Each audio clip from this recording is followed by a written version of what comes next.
Good morning, everyone.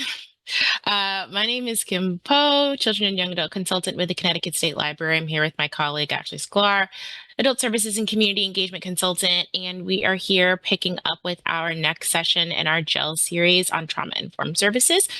Today's session is Unlocking the Principles of Trauma-Informed Services in the Library.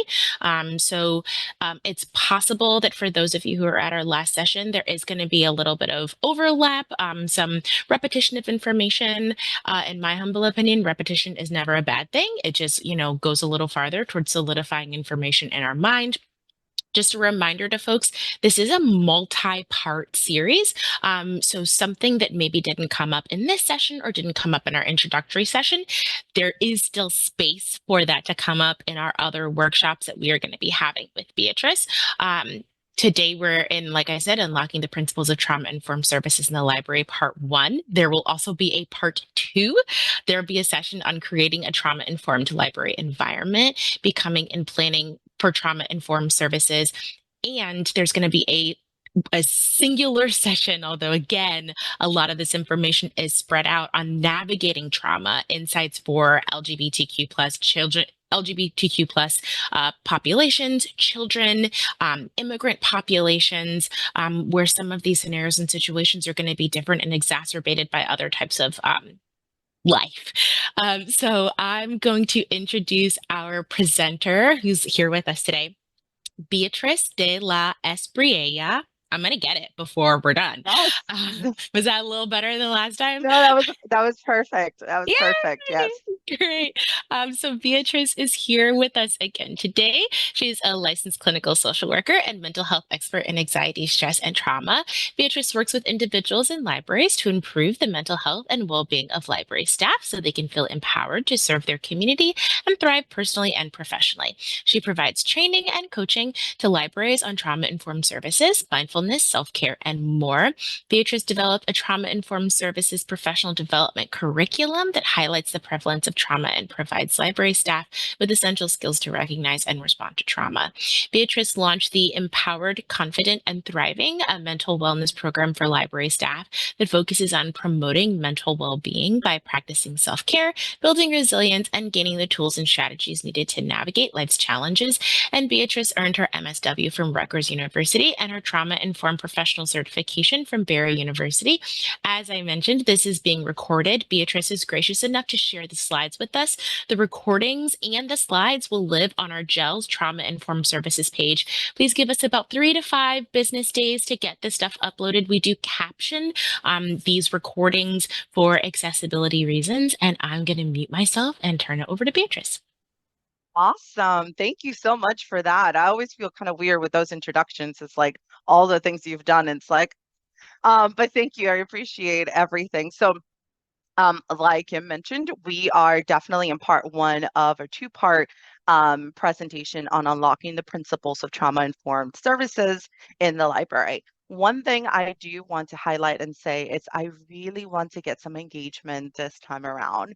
And when I say that, it's I would love to get a little bit more of what's happening within your library and see how I can support you to implementing these principles in your library. So let's go ahead and see what we're going to talk about today. So I'm going to do a brief overview of what trauma-informed care/services is. Then we're going to jump into our guiding principles. This time around, we're going to go into 3 principles. We're going to talk about safety, trustworthiness, peer support. Those are the 3 ones that I want to kind of cover today. And then at the end, I want to do a little bit of a scenario kind of practice for us to get just an idea of how we can implement some of these guiding principles into our library setting. When we talk about safety, trustworthiness, transparency is actually part with that one too, and peer support. That's what I really want to see, that engagement. I want you to tell me a little bit of what you're facing within your library, or maybe some limitations that you might have.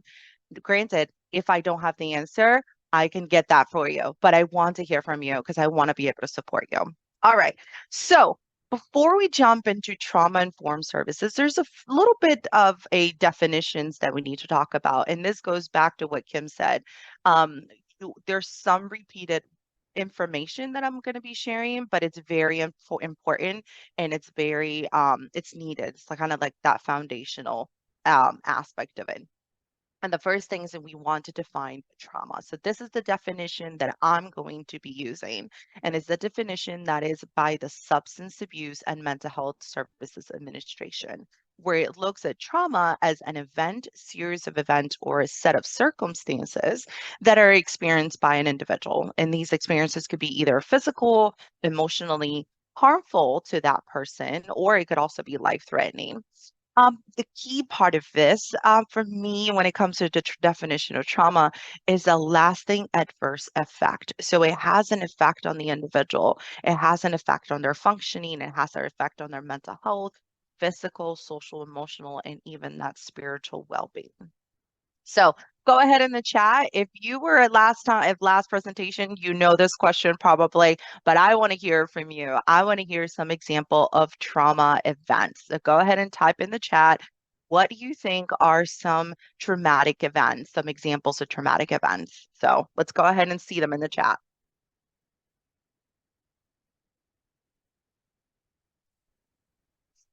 Childhood abuse, loss of a loved one, abuse, divorced parents, death, death and health scares. That's a big one.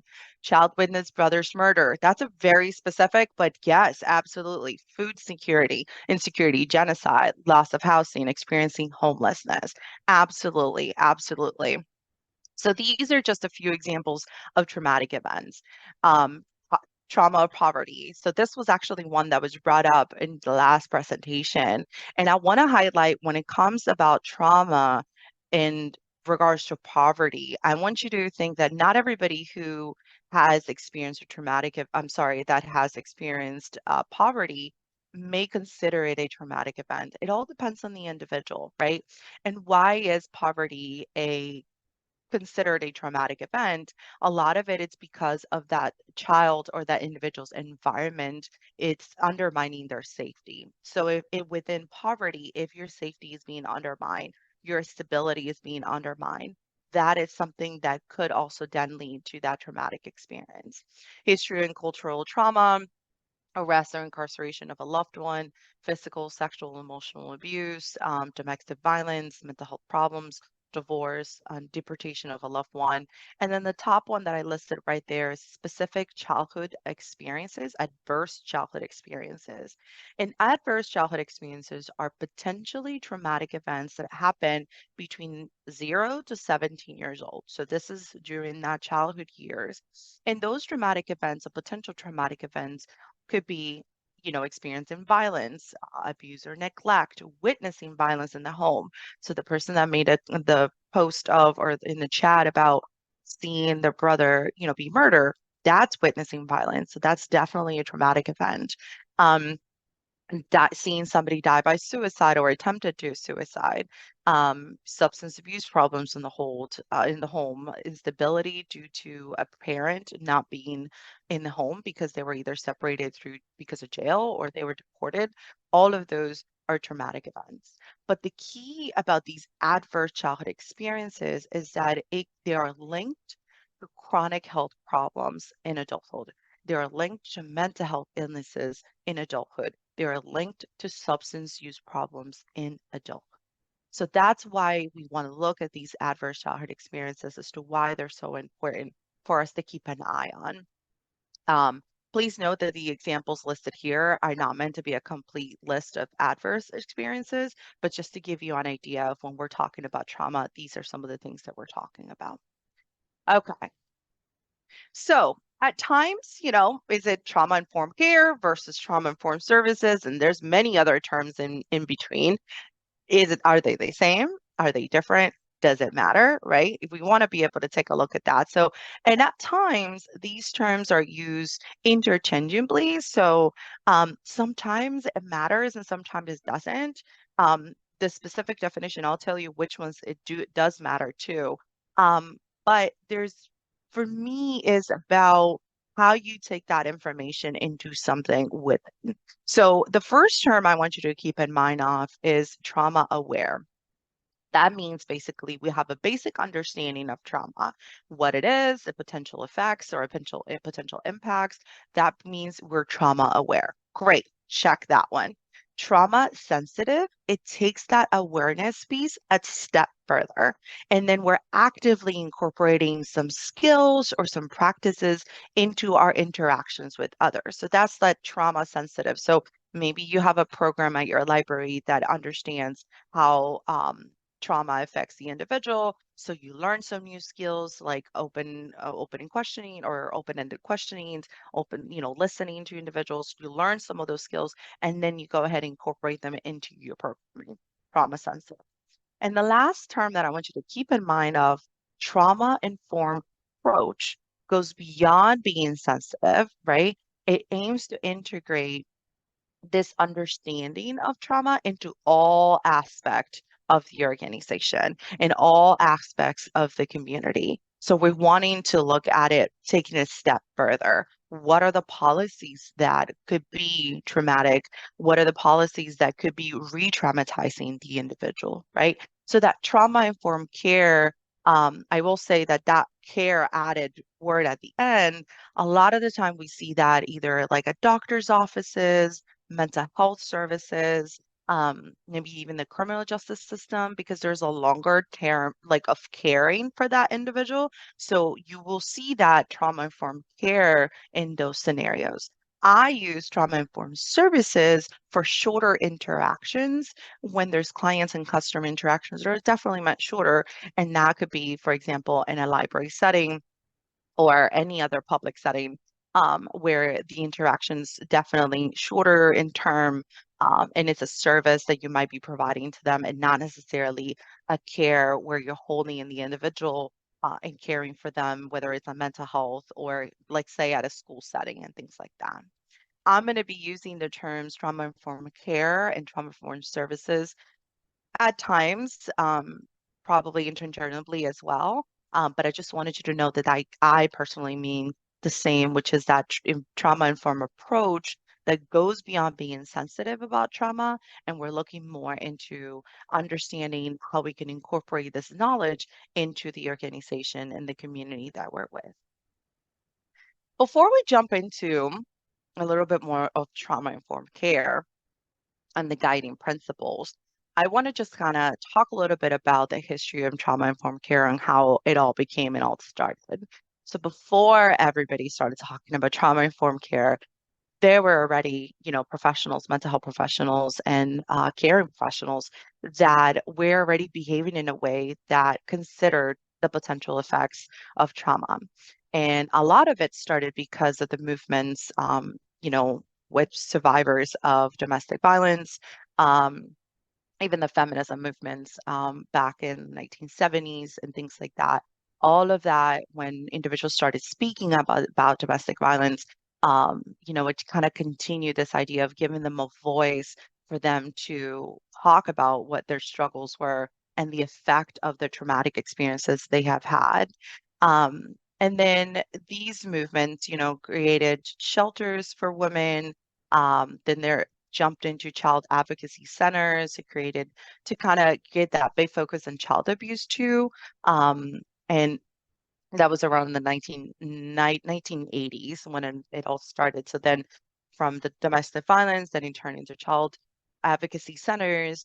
But then there was additional research that started coming along, and that is really, really focused on comeback-related post-traumatic stress and after Vietnam, around that time, that it showed really, really the extent of what a traumatic event and the impact it definitely can have on the individuals. And then additional research came in into where it talked about not just having to go to war was the traumatic events, but shootings, aftermath of shootings, or experiencing a rape or other traumatic like events definitely can impact the individual. So additional research back in the 1990s and the adverse childhood experiences study, I talked about it in the first presentation, which I'm pretty sure we have a link to. Um, that definitely talked in there about this adverse childhood experiences, and around the 1990s is when it found how so much trauma impacted the individuals and how they responded to those traumatic events. But then it took it a step further. How can the professionals help them move forward? How can they, yes, it impacts them, but what can we do now? And that's and during that time when that research is where everybody started realizing we have to do something about it. And then as time goes in over the next, you know, the substance abuse mental health organization was developed, but then over the next 20 years or so, there has been a huge increase in understanding how trauma works, how it impacts the individual, how we treat it, but then mainly how to then now we become trauma informed, but care for that individual. And that's where trauma informed care or trauma informed services started to be developed. Trauma informed care, it's a framework that recognizes the pervasive and enduring nature of trauma, especially childhood adversity, right? And how it impacts the individual in their lifespan, right? So the idea for me and the way I easily understand um, trauma is it shifts from what is wrong with you, or looking at the individual as what is wrong with you when somebody behaves in a way that we don't understand, instead to what happened to you. Why are you behaving in this particular way? Right. So understanding trauma informed care, for me, it's a little bit simple. It's about the professional taking a moment to think about how trauma affects the person that they're working with and how this person or the organization, in this case, a library, can support the individual and prevent re-traumatization of the individual. It's basically looking at everything through a trauma inform or trauma lens, right? Figuring out what needs to change within your agency, figuring out what needs to change within you in order to help and respond to that individual that might have experienced a traumatic event. Okay. One thing that I do want to highlight is the importance of continuous learning and evolving to meet the specific needs of those that were impacted by trauma. And we're going to talk a little bit about the guiding principles, but I don't want you to think of the guiding principles as set in stone and this is it. We do it, this year and then we forget about it in the next 5 years and all of a sudden we try to remember. This is something that even once a year, even before less than once a year, needs to be evaluated, needs to be looked at, and we need to assess if we're really providing and meeting the specific needs of those populations, individuals that have been affected by trauma. Any questions about this? And I am aware that some of these questions might be answered as we go through the presentation, but I just kind of want to do a quick check-in if anybody has any particular questions right now that I may need to, or any clarifications, I could say. And while we're waiting to see if any questions come in the chat, I just want to remind everyone who's here that this is actually the State Library's second series on trauma informed services. So a year and a half ago, 2 years, what is time? We did a 4-part series on trauma informed services with a different social worker named Patrick Lloyd, who was a social worker who at one point had been stationed inside of a library. Like that was his like permanent workspace. So while those sessions weren't recorded, there's a lot of information and other articles that he's written on social work, libraries, and trauma-informed services on the LibGuides page that Ashley and I have dropped in the chat as well. But we definitely agree with Beatrice. This isn't something you can just bring in one time and then, we did it. Constantly has to be reevaluated, and bringing in different people and different perspectives to sort of share different ideas that may, trigger a different reaction is really important. Yeah, absolutely. Absolutely. Thank you for that. So I want to now introduce a little bit more of what the model for trauma-informed care that was developed by SAMHSA, which is the Substance Abuse and Mental Health Services Administration. And the model of trauma-informed care starts with the 3 E's, and they just identify as an event, experience, and effect. So trauma in itself, it's when a person is exposed to a traumatic or stressful event, how they experience and how long-lasting adverse effect carrying the weight of trauma so effects. So the 3 E's basically carries that the definition of trauma and that the one that they use. They don't follow the definition of the diagnosis, like when somebody gets diagnosed with post-traumatic stress disorder. So I want to make sure that that's clear. Me as a mental health therapist, I have to follow the that diagnosis like that book. So this is different. So I want to make sure that when we're working on trauma-informed care, this is the definition that we want to follow, which is the three. It's an event, an experience, and the effect that it has on the individual. But the most important thing for me is if an organization wants to be trauma informed, like let's say you are wanting to, at the end of your library name, you want to say we're trauma informed, you need to have a few things, and that's the 4 R's, which is you realize the widespread impact of trauma, you recognize the signs and symptoms of trauma in the clients or the individuals or the families, even the staff that you work with, right? You respond by fully integrating that knowledge in about trauma into the policies and into the procedures, into practices, right? We're responding to it. And we seek to actively resist re-traumatization. So in order for any facility, and specifically for libraries, we want to be able to have these 4 components, these 4 R's, in order for us to be called trauma-informed care. So then they have the 6 guiding principles. Now, the 3 that we're going to go over today are safety, trustworthiness, and transparency, and peer support. Collaboration and mutuality, empowerment and choice, and cultural and historical gender issues we will address during part 2 of the series. And what I really, really want to highlight here is that this is not a signal technique. It's not a single checklist. It's not like, okay, safety, check, we're good, but it requires that constant attention and awareness. We want to be able to create a cultural change. So we want everyone within the organization to be in the same page when it comes to creating the space for individuals. Okay.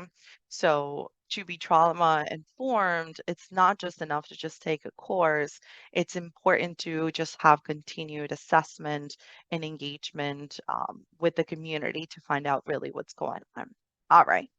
So this is the part where I'm going to try to get as much information from you all. So we're going to jump into our 3 guiding principles. So the first one is safety. They define safety or that specific guiding principle as safety, throughout the organization, staff and the people they serve, whether it's children or adults, feel physically and psychologically safe. The physical setting is safe and interpersonal interactions promote a sense of safety. Understanding safety as defined by those served is high priority. So in here, we're looking when we're talking about safety, right? We're wanting to consider different levels of safety. And so there is that physical, but that there's also that psychological piece. And I feel like physical, it's a little bit easier for us to think about. We're talking about keeping the parking lots lit or maybe common areas lit or, trying to not be overcrowded within a space. Are you able to walk freely, from this exit, or are there chairs blocking you? Are chairs facing the exit?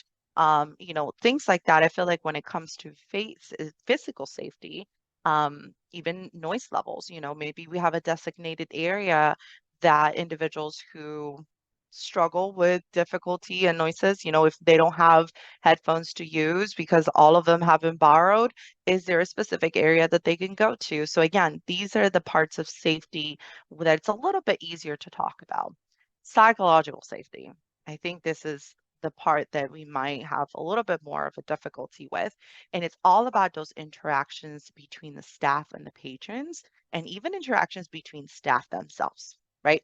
So we'll talk a little bit more about that. But examples of that lack of psychological safety is using sarcasm, humiliation, even a negative tone of voice, talking to somebody in a way that is shaming, talking in a way that it's blaming. Our body language can definitely explain, see and tell a lot about somebody, having your arms crossed and hands to, like this. That body language could definitely make someone who has experienced a traumatic event. Here, I'll explain it very quickly. Let's just say you're interacting with a patron and your hands are to your hips. You know, your posture is very rigid and you're not thinking anything of it. You know, this is usually how you stand because you're standing your ground. But to that individual who has lack of emotional regulation, okay, let's think of that individual who, let's say as a child, their parent was very abusive. And as a child, every time the dad drank, he would come home and, have that stand and look at him down and say, "Why did you do that?" And then hit him. That child has received that and hold on to that through years, and it has impacted him so that as somebody standing over him like this in that position could definitely remind the brain and say, "Oh, you are a threat. She's that person that you're talking to is a threat to you. You got to do something." So then they escalate and then they start talking to you in a way that's very inappropriate. And you are like, "What do you mean?" And then it goes back to this idea of, "What's wrong with you? Why are you yelling at me? Why are you talking to me like that?" Instead of, "Wait, there has to be something. There has to be something's going on. Something happened to that person for them to behave in this way." That's not rational thinking. They're not using the logical part of the brain. They're not understanding. And I will say this that I know Kim, you have posted links already, but if you really want to know more about how the brain affects affects the brain, definitely go back to that first training. We talked about it. So if you were not there, go check that out because it talks more about that. So this is when we're talking about that safety piece of making sure that, it's not just that physical safety, but also that psychological safety.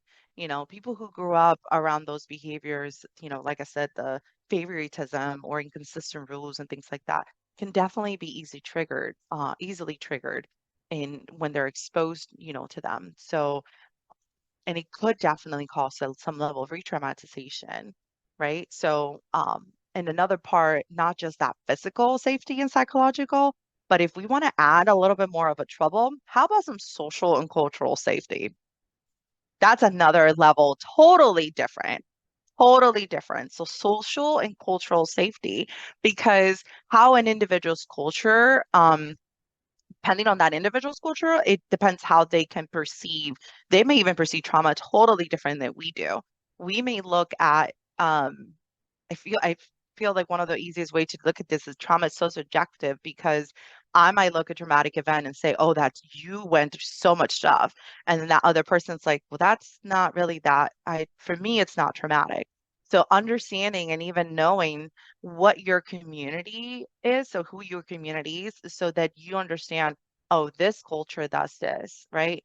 And if you don't know, it's good to ask and then just like get involved, and immerse yourself, learn who the community is at your library so that it's like, okay, this is a Haitian culture or this is Hispanic culture. This is how they respond to trauma. This is how they perceive trauma, in order for us to be able to assess safety in a different way. So, any questions or any comments so far? Just wanted to do a quick.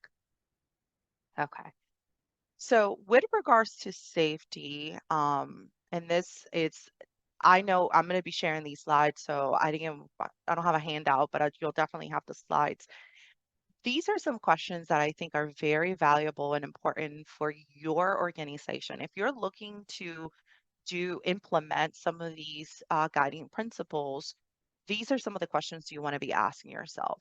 How can we ensure that our physical environment within the library promotes a sense of safety for all patrons, including those who may have experienced trauma? So we want to be able to have an opportunity to talk to our staff, talk to the community. I think there's another question, solicit feedback and find out, are there areas at your library that some individuals don't feel safe?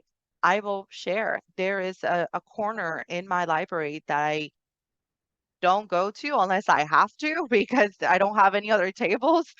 But it was a corner that there was a big altercation one day. So it reminded me of that. So then I'm like, I'm gonna try to go where I'm like in the middle, if everybody can see me, because it was so far out. There was no windows looking out. It was very, very towards the end. So if my library did some like so regularly soliciting feedback, that would be I would draw like I literally if you give me a map, I'd be like right here in this corner is why I don't feel safe because of an altercation that happened. Maybe physically structure the library, there's not much they can do about that. But maybe removing a shelf that it's blocking the view. I don't know. But just getting the feedback, I think it's very valuable and important. So these are some questions for you kind of like start thinking about. Staff safety, right? So it's very, very important for us to talk about staff safety because it's not just about the patrons, it's about also your staff, right?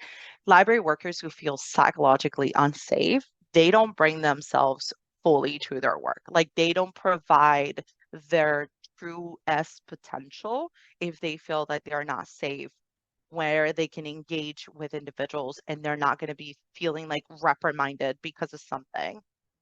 They themselves can also experience some level of secondary trauma. You know, they can also be re-traumatized by seeing somebody do something to them, right? So, example, if you are at a your coworker is dealing with a patron who is problematic and you're witnessing that and that triggers you and that reminds you of something, does your library have a protocol to manage how you can deal with that situation or that outcome in a way that is safe for you? Right. Those are the kind of questions when I talk about staff safety. It's not even about just that physical aspect of it, but is there a protocol? Is there a way for you to be like, okay, that was a lot for me to watch. I need to be able to decompress. I need to talk to somebody before I can get back to work. Like, is there something set up that way that, that your directors and your library staff can definitely, or your supervisors can definitely support you? Feeling unsafe definitely causes conversations and the walls goes up. So that's when we see a lot of turnaround and staff when they don't feel safe, they tend to just say, I'm not going to talk about it. I'd rather change my job. Lack of safety, it also means a lack of opportunity for connection. An individual who doesn't feel safe, it's not going to feel safe to talk to you and tell you really what's going on. And then that's where my recommendation would be is to explore some questions with the staff, how comfortable do you feel in a team meeting, right? Do you feel comfortable enough to speak up and not, and not be looked down? Kind of those conversations. Let's go ahead and be curious and see how our staff is feeling. And then the last thing is we want to lead by example, right? It's just definitely important. We want to foster and cultivate that psychological safety with staff. Leaders must lead an example. They have to be able to do that because if we have management and leadership that it's not looking at safety as an important piece, that means that they're not looking at it as a trauma informed. And if they're thinking trauma informed and thinking of safety for the patrons but not for the staff, then they're not doing the whole job. Okay. All right, so these are just some questions that team leaders or directors could use to improve their staff feelings of safety within the library. This is, what just kind of get an idea of where the team is at. What is the team purpose? What is the reputation that we aspire for? What do we want to be known as? That is kind of like the idea, and this is where I want to kind of open it to all of you. Are any of you have any questions specifically to safety and implementing that safety piece within your library? So just kind of want to open it up to anybody if they have any questions.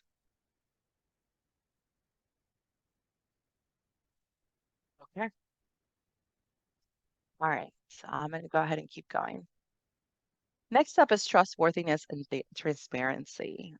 This guiding principle, I think, is the one that a lot of people cringe to, because we're inviting the outsiders into our agency and they don't know how we run things.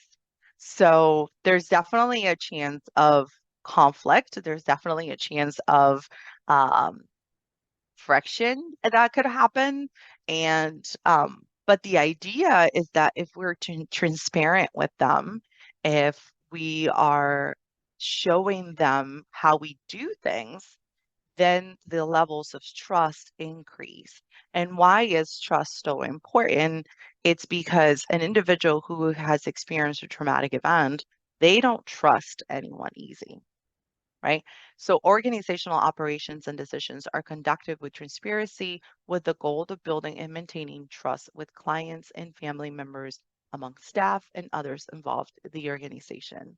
So the key is we want to be transparent about our mission. We want to be transparent about our values. We want to be transparent about and specifically publicly correcting mistakes. That's one that is very, very important. If we made a mistake, make sure we highlight it and say we are being transparent about it. We made a mistake. Very important that our procedures are have inclusive language. Are there particular words that could be triggering to someone? That's a kind of idea. It's what we want to look into when it comes to transparency. And when it comes to trustworthiness, it's if we say we're going to do something, it needs to match our values, it needs to match our actions, it needs to match our beliefs. So whenever your team decides to, all right, we're ready to be trauma informed, and you get to this principle, this is where you want to look at all your policies and say, okay, are we being transparent in this? Is our policy open and inclusive? How can we increase trustworthiness within our organization, not just our staff, but then also with our community? So the most important things again is just kind of like a top-down cultural change.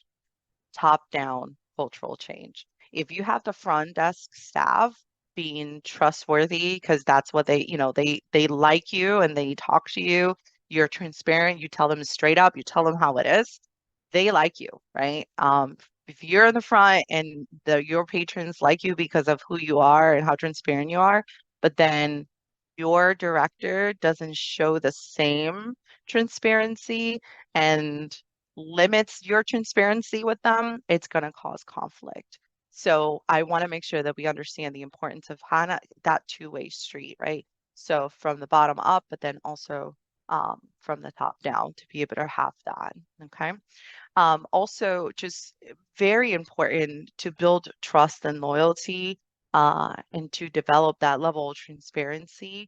It starts with listening. And I know it sounds super easy for me to say, well, just like listening, um, anybody can listen. But if you sit down and you allow individuals to tell you what really is going on and it could bother them, then maybe you can be able to explain to them why certain policies need to be made a specific way versus saying, this is just how we do it. This is our policy. This is our policy. But the transparency is the reason this policy is this way, it's because of X, Y, and Z, and being able to explain it like that.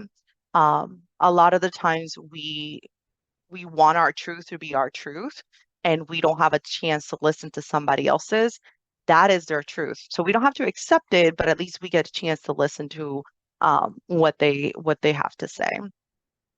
And I will say trustworthiness is definitely not a new concept for library staff. There's tons of research out there, and if you think about it, libraries are among the most trusted professionals in the United States. Definitely, research shows. It's not just me saying it. But if anybody needs support, where do they go to? They go to the library to try to get that support. So we just want to be able to take it a step further to show that transparency in our policies and then to gain the trust from individuals. So here are some questions. Again, you'll get the slides. So it's like, how can we foster a culture of trust among library staff, patrons, and stakeholders, right? By consistently demonstrating openness and honesty in our interactions and communications. So this is very specific. It's like, think about it. How is your staff welcoming patrons? What do they say when they come into the building? Do they say anything when they come into the building? What is the type of communications and interaction? So being able to assess those things to get that culture of trust within the library. I feel super like I trust my library staff really, really well. So I don't go there all the time, but when I do go, they make me feel like I go there 24/7 because they say hello. So that's a very welcoming environment to me. So assessing, being able to know some of those levels, it's very important. Any questions about this part or anything that your library might be struggling with when it comes to trustworthiness and transparency?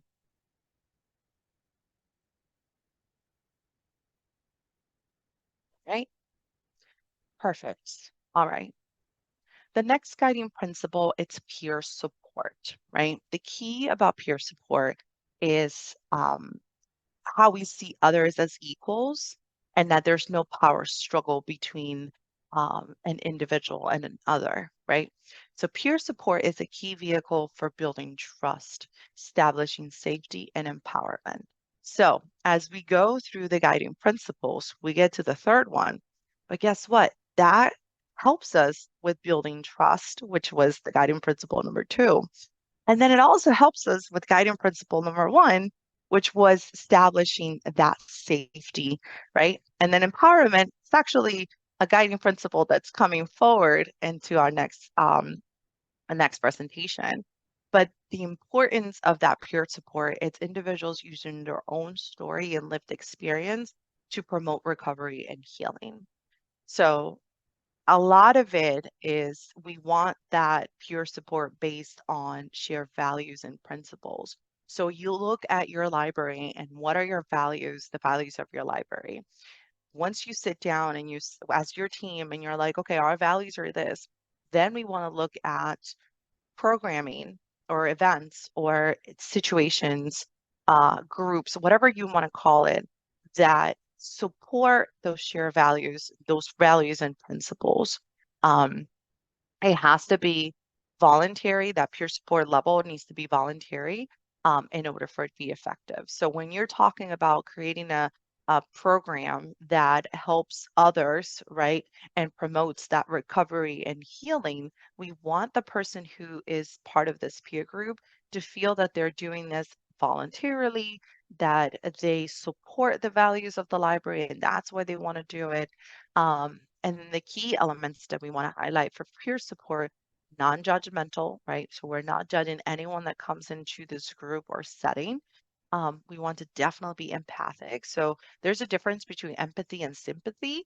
So I will encourage everyone to go on YouTube and look up Brene Brown. So um, let's see. I don't know if Kim, we can look at it. Brene Brown, empathy versus sympathy, and maybe we can link Yep. it in there. All Yeah, I'll right, look for that. We'll link it here and we'll make sure to get it on perfect. the lip guides as well. Thank you. Thank you. So there is a difference between the two. And once you watch that video, it's so good. It's so great to be able to understand the difference. And you can share that with your staff and say, this is what we want to do, right? The other two key elements are respectful and reciprocal. So we want to be able to have that a space for individuals to feel safe in these peer support groups that we've created. So the idea again is by creating these peer support groups or peer support settings within our libraries, we're building that trust with the individuals. We're establishing safety and just like letting them know it's like, we hear you, we're there, we want you here, we want to support you. And then lastly, we want to empower them to be resilient, to make that difference, to make that change. And we'll talk about empowerment later. Here's some questions that you can think about when it comes to peer support that I think is super valuable. What strategies can you implement to ensure that library programs and services are inclusive and welcoming to trauma survivors? So, what are some spaces that we can create? What are some resources or partnerships, right? How can we establish a partnership with another organization that can come in and potentially host a peer support group? Right? So but again, it all falls into your core values within your library, what your mission is. I don't want you to start creating groups and support groups if it doesn't align with your mission and your core values. So that's where, again, that transparency goes in too.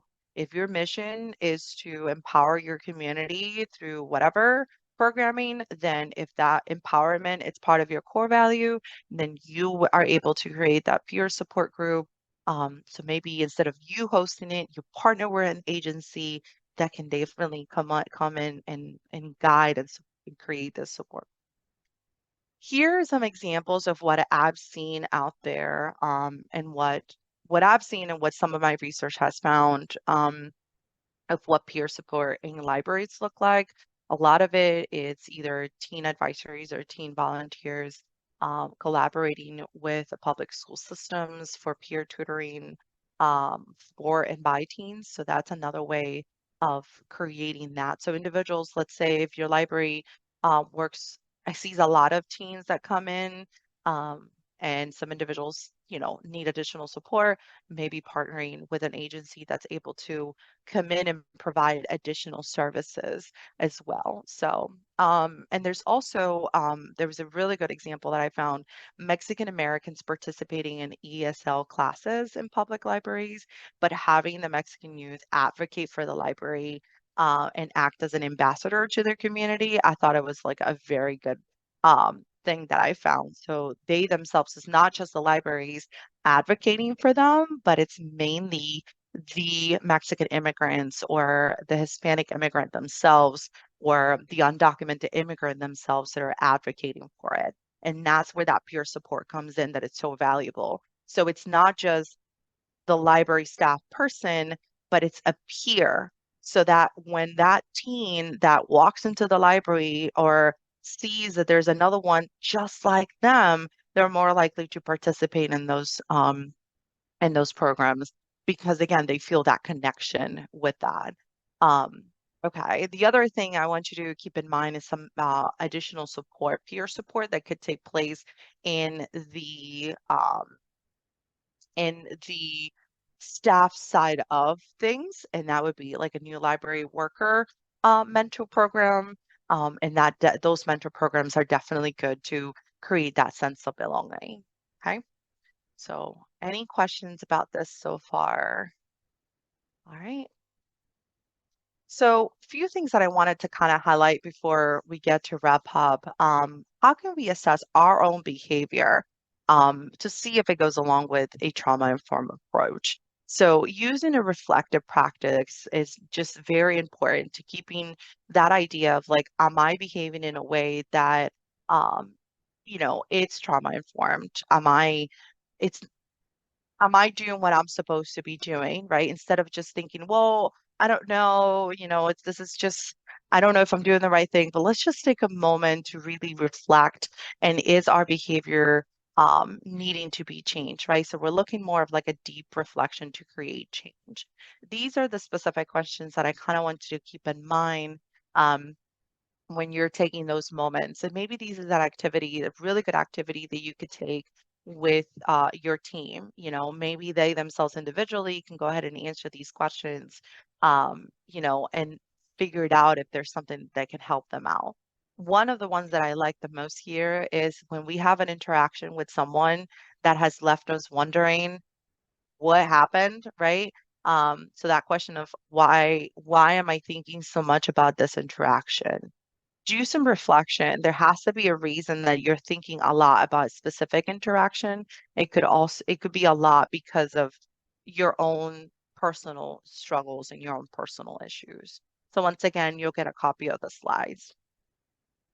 I like to add this right here briefly because it just gives you an idea of what a non-trauma informed way of thinking is and what a trauma-informed care or trauma-informed approach looks like.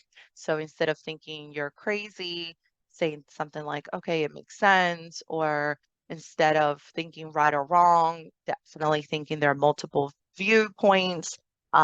Instead of I'm here to fix you, I'm here to support you. So just kind of that instead of a non-trauma informed approach, more of a trauma-informed care, right? So I want to do a quick little practice. I want to go ahead and share. I know I have like less than 10 minutes or so, but I wanted to do a little practice and see if we can implement what is a challenge when we have a challenging event, what a non-trauma response would look like.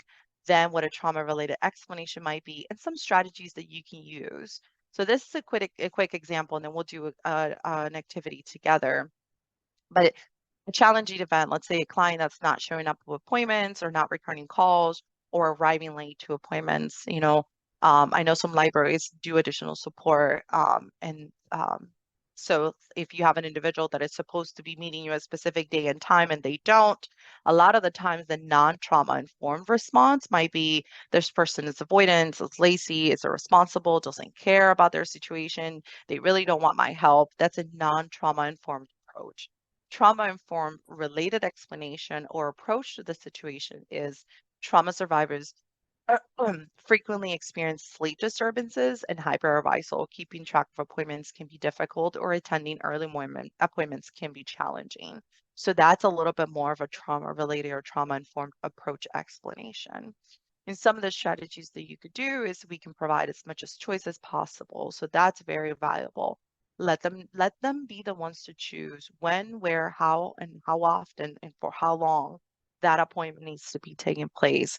A lot of the times they're going to let us choose, but it's so important for them to make that decision. It's so valuable for them to be the ones to choose when they want the appointment. And if they say, oh, it's whenever, what you let them know, it's like they're the ones that get to choose. Um, Maybe ask them what would be helpful in terms of meeting reminders, like what would be helpful for them.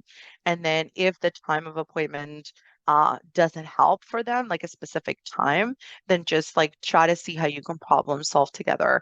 Instead of a morning time, could we have like a noon time? Or can we have a range between you can come in from 12 to 3. I'm open during that time. You may have to wait a little bit, but I'm open between 1 to 3, whatever it might be.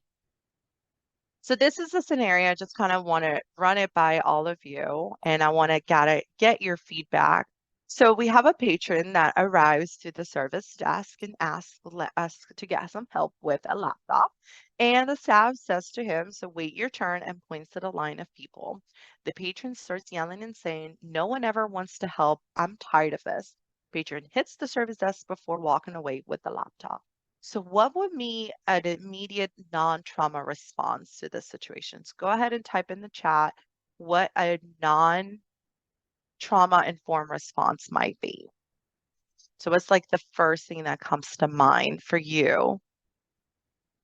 You're so rude, call in security, that's so immature. Absolutely. What might be a trauma-related explanation?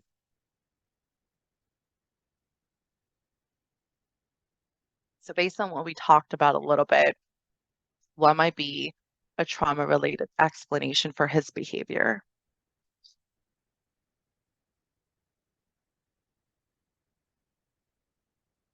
Perhaps the person's used to being ignored or not taken seriously. Perhaps they have been ignored a lot in the past, either at the library or somewhere else. Something happened to them, just having a bad day.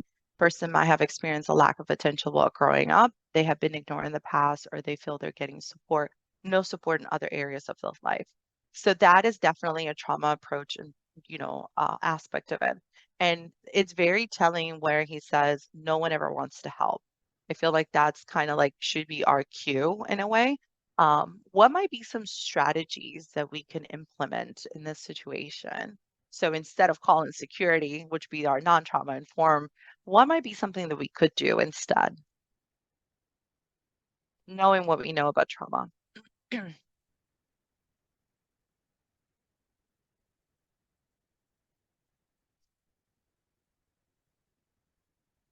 No worries, I got some answers, but I'm just curious. I could ask a worker to deal with the other patrons and then ask person, lost it. Hold on, and ask person how I can help. I like that. Apologize for the wait, but ensure them they'll be able to help them in a moment and guide them to another staff member that's available. Ask another staff member to speak to the person, reassure them that they will be helped. Offer to set up one-on-one appointment. I like it. So we definitely, one of the things we also want to do is see if we want them to move to a more quiet and private space. So, and that's kind of like one of those situations, not away from everybody, but it's just a moment to have like that one-on-one interaction. I do agree with allowing the individual to understand that you are still working with your group of people and that behavior, it's not necessarily going to be rewarded with you avoiding the line of people that you have and interacting directly with them, but being able to say, I'm, responding to them. I'm going to go ahead. I will do my best to get to you. Give me a few minutes and see if I can find someone else that can help you instead. But being able to communicate to that to other person, if there is another staff member that could do it, that would be great. But then also seeing to see if there's anything that could have triggered the interaction other than just being in line waiting and being told to wait, anything else, and then just reminding ourselves that um these individuals, and you all said it perfectly, these individuals might have gone through something very traumatic, and getting that response of being ignored could be very difficult. So that might be traumatic for the staff at the desk. So I would call and ask for another staff member to step in. Yeah, absolutely. So that's what we want to be able to not reward necessarily the individual with that behavior, because then they feel like, okay, well, that's all the only way I get attention, but acknowledging it. I think it's very important that we understand and acknowledge and say, I understand. I could see how you're frustrated. This is how we want to start, right? I see that you're frustrated. I want to be able to help. So give me a few more minutes and see how I can solve that for you. That acknowledges them that they are feeling frustrated, but you're not just go ahead and running to go ahead and help the other person. And you could try to get another person to support and be able to guide them. Absolutely.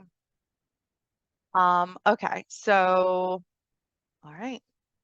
Perfect. So we go into some questions now, and we do have a question. Do we have any advice for librarians addressing patrons who are checking out books with content warnings? I teach 6 to 12 and often give content warning in case the students are aware of it. Give me a little bit more background. What is the so and Jen, Kim, is it okay for them to unmute? Yeah. I think Jen, Jen's do you unmuted, mind? so yeah, please Yeah, share. perfect. Please.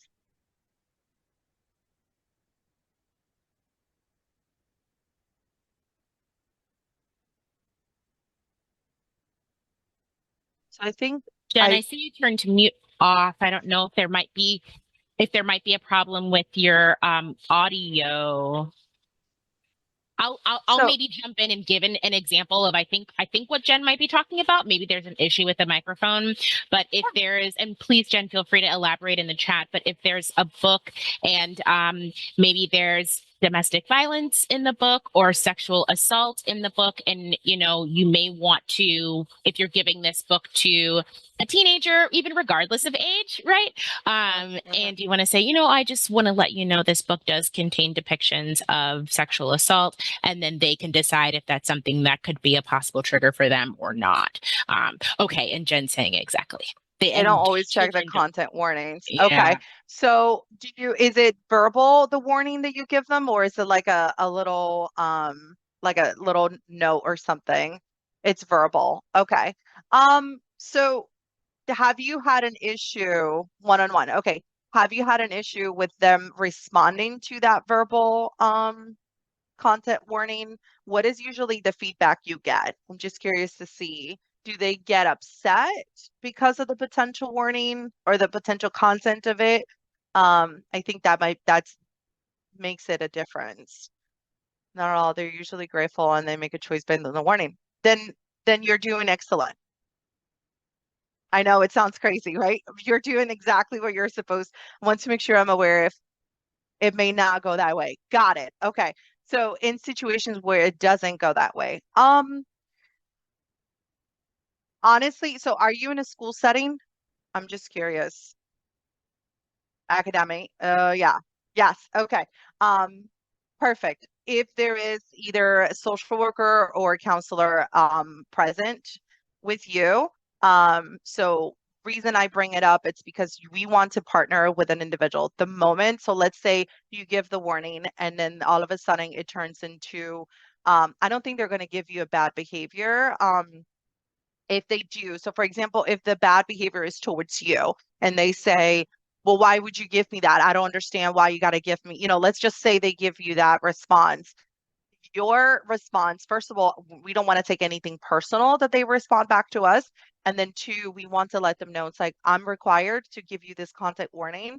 And that's as far as it is. If you feel that you need to speak with someone else more about it, there's definitely a school counselor or school social worker. That would be my referral out. I think it's very important that you connect and have very strong relationships with either a counselor or a school social worker because you gave your part, but you're not going to deal with it is not up to you to deal with the aftermath. You can give them that one-on-one support and then be able to connect. Perfect. Okay. All right. I've had this issue with a book that I truly love. I've recommended this book to. Okay. I just thought it was a question. All right. Perfect. Okay. Any other questions? And I think we're short on time, but Yeah, we're right at time. If people need to leave, that's okay. Just quickly before we go, I'm going to do the same thing that I always do and drop the evaluation in the chat. I'm also going to take a moment to remind folks who may not have seen it on the LibGuides. We're actually going to be offering a session on Tuesday, April 9th from 10 to 11 on the new 988 number, the Youth and Adult Mobile Crisis Service.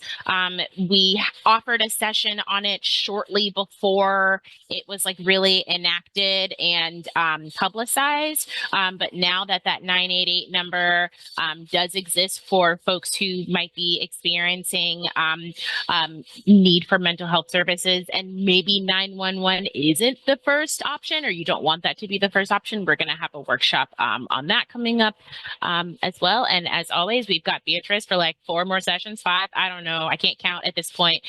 So please remember that things that may not have come up today or in our last session may come up going forward. Take a look at the titles and descriptions of those future sessions, and you may realize it's something that you're wondering about or feel may have been missing. It's just coming later, and it might be a topic that deserves more time than just a short piece of chatter, like a short slide or two and a greater presentation.